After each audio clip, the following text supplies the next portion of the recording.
Fito taona katroka androany kosa no nisiny alatsinainy mainty na ny lundi noir izany izay niseho ny 4 janoary 2024. Betsaka ny mpandraraha malagasy no tsy tafarina intsony no ny fahavoazana tamin'ny 4 janoary 2024 izay indrindra.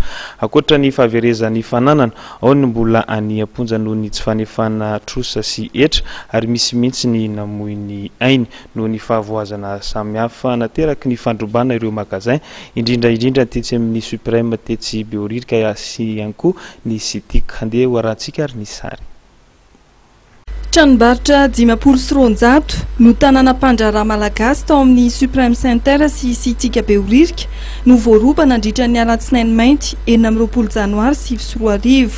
Maro amin'ireo orinasa ireo izay mivarotra ny kojakoja manaraka ny teknôlôjia no tsy tafarina raha nitatitra avy amin'ny mpandraraha 7 taona aty aoriana.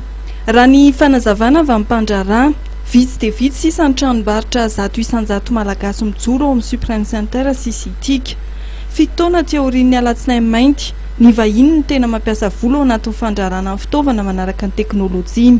Isaina amin'ny ratsan-tanana ny isan'ireo orinasa mbola mijoro amin'izao raha ireo orinasa voakasika manokana ny resaka 2009. Mety izay angamba ny mahatonga fanjakana tsy mandray ny andraikana fa ny tiako marihana dia tamin'ny 2009 ireo malagasy zato isan-jato ny amin'izao tsika miteny izao bebe no lasa orinasa maorisiana izao titre fotsiny sisa dia gasy eo ambony investissement na olona mahalala ny opportunité andeha marché eto Madagasikara zany no manana investissement amin'ireo fa ireo ilay malagasy mipetraka teo aloha tsisy tofontsony ireo amin'izao tsika miteny izao tsy tanisan'ilay orinasa fa ianareo mahafantatra fa ozy amaintsy amintsika rehetra hoe raha orinasa voakasika tao anatin'ny 2009 ka manana ny toerana maizy azy amin'izao fotoana izao dia tsy gasy intsony ny tompony.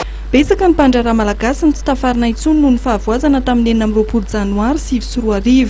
Akoatra ny fahaverezan'ny fananana, ao ny mbola aneponja noho ny tsy fanefana trosa sy etra ary misy mihitsy namony ainy noho ny fahavoazana samihafa nateraky ny fandrombana ireo magazay teny amin'ny Sitika sy Suprême Center. Raha ho an'ny tranombarotra concept manokana, mitetina hatrany amin'ny 2 faingo roa tapitrisa $, ny totalim-ben'ny fahavoazana nateraky ny alatsinainy mainty 2024. Hatreto, tsy nisy mifanonerana ny fahavoazana izay voarain'ny tranombarotra na dia voafaritra tao anatin'ny soro-dalana aza fa isy mifanonerana ny trapahavoazana tamin'ny raharaha 2024.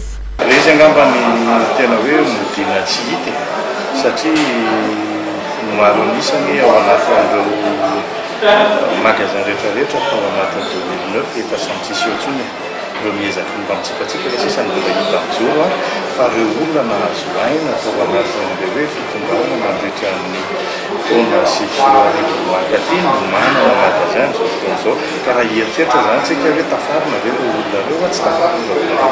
Efa maro ny fampanantenana nataon'ireo mpitondra ny sesy momba ny fanondrenana ny fahavoazana nateraky ny raharaha alatsinainy mainty. Fampanantenana pokaty hatrano no misy ary misy amin'ny mpandraraha no efa tsy mieritreritra intsony ny sina fandraisana andraikitra avy amin'ny mpitondra ary andray ny onitra nateraky ny 4 janoary 2024.